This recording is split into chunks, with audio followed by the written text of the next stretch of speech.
Ineos Grenadiers recently became the final World Tour team to adopt disc brake technology on their bikes. This marks the end of an era for rim brakes, which had dominated the cycling industry for decades, and comes despite the fact that when disc brakes were first released on road bikes not too long ago, they were met with more than a few scoffs, doubts, and mumbles of disapproval. But over the past few years, disc brakes have become increasingly popular both in the World Tour peloton and the cycling industry as a whole. Hybrids, mountain bikes, cyclocross bikes, time trial bikes, and road bikes are now outfitted with disc brakes, yet there is still a significant number of cyclists who prefer rim brakes. In this video, we'll look at the similarities and differences between disc brakes and rim brakes, and explain why you might want to choose one over the other.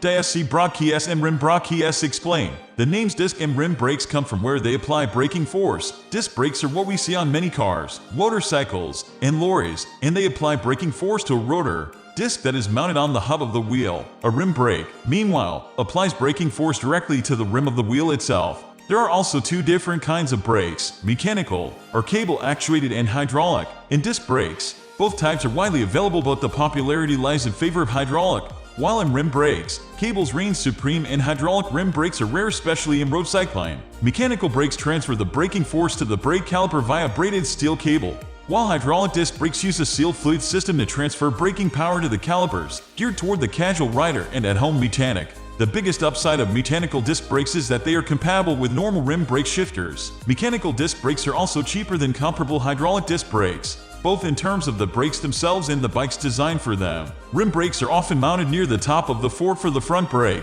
and at the top of the C-stays for the rear brake. Depending on the age and price bracket of your bike, there are actually three commonly used rim brake types: V-brake, cantilever, and caliper. In the case of road bikes, you're most likely to encounter the latter. All rim brake types are quite finicky to set up, but with wider clearances between pad and rim, there's more margin for error than disc brakes, and once they are in place they shouldn't require much maintenance besides replacing worn-out brake pads and replacing cables when needed. Why brachies are so important? Perhaps we're stating the obvious here, but brakes are important because they bring you to a stop. Whether they are disc brakes or rim brakes, their purpose is to slow down your wheels until they stop spinning altogether. Brakes are important in so many different scenarios, including race situations, traffic, descents, stoplights, or an unexpected run-in with wildlife or distracted pedestrians. However, modern-day brakes are a lot more nuanced than that, and each type of brake, disc or rim, has advantages and disadvantages.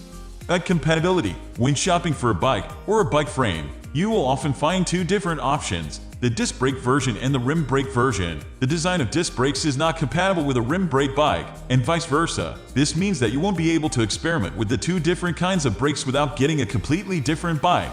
Why DSC brachies are better? Disc brakes have a level of modulation to them, which allows you to feather the brakes and apply them lightly, hard, or somewhere in between. It's just like using the brakes in your car. You can apply them gradually as you're approaching a traffic signal, or you can apply them full stop if something jumps onto the road in front of you. They also generate significantly more stopping power than rim brakes, which comes in handy on steep descents and in races. Not only are disc brakes powerful, but they also require much less force to be applied at the lever, which is a great feature for kids, beginner level, and older riders. Disc brakes also function well in all sorts of weather conditions such as rain, sleet, and mud. Variable weather conditions can hinder the performance of rim brakes, which puts you in a position where you don't know how or when to apply your braking power in order to stop. This is one of the biggest reasons that cyclists choose disc brakes over rim brakes, especially during winter. Off-road riders, from mountain bikers and cyclocross racers to gravel enthusiasts and bike epickers, love disc brakes because they allow for wider rims and more tire clearance, without the need for a brake caliper. There is more room for the wheel, and some disc brake road bikes can now accommodate up to 38 wide tires.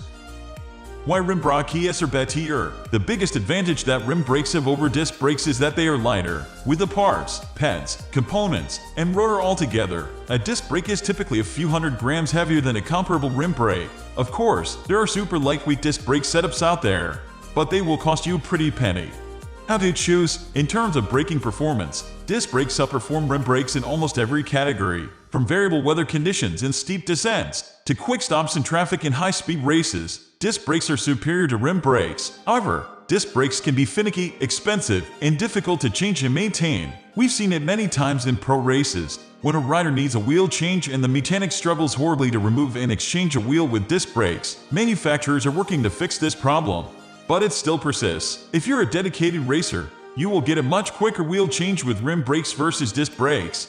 Overview: disc brakes are superior to rim brakes in more ways than one, but for some riders, the pros won't outweigh the cons. Despite all the performance benefits, disc brakes can be harder to set up and service, and they are heavier than rim brakes. In addition, bikes outfitted with disc brakes are generally more expensive than those outfitted with rim brakes, and there's a complete lack of compatibility between the two. That means you'll have to make the complete jump from rim to disc brakes. You can't just dip your toe in the water. Rim brakes still work great. Despite their pitfalls, the design and function of modern-day rim brakes is better than ever, and they are not necessarily any slower than disc brakes. Just look at what Ineos Grenadiers have won in the past 2 years: 1 Tour de France, 2 Giros d'Italia, and the Olympic road race, all on rim brakes. But for most cyclists, from commuters and families, to elite racers and off-road adventure riders, disc brakes are the better option because they are more powerful, with more modulation, and they perform consistently well in all weather conditions.